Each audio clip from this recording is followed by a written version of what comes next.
The change in the way of thinking is an interesting point because those federal stimulus dollars that came down, as you pointed out, everyone knew those were a one-time Right. appropriation. Yet, why previously then did folks try to put that money towards things that would be recurring expenses, things that would happen again and again, knowing that money wouldn't be there?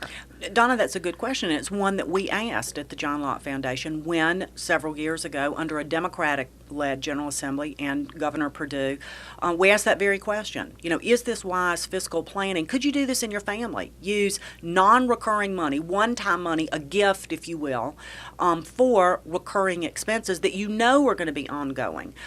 This is sort of the fiscal mismanagement that we have seen in the past. And again, it's a different way of looking at paying the bills, making long-term plans, and setting these things up so that North Carolina can get on a more stable footing. So you don't have this every 2 years shuffling of things and putting Band-Aids on budgets, but that you put some real fiscal management in place.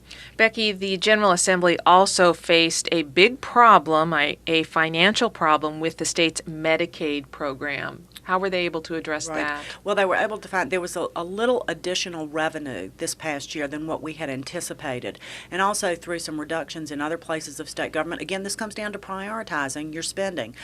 This was a bill that we had to pay, the Medicaid shortfall. It was about $230 million. These are entitlement programs funded in part by the federal government, but this was an obligation that we had to make. So they were able to find the money to plug that hole in Medicaid so that Medicaid recipients can continue to receive their benefits. But the thing that they also did, Donna, not a lot of people are talking about this, another piece of that is in the budget, they have set up and instructed a complete audit of Medicaid.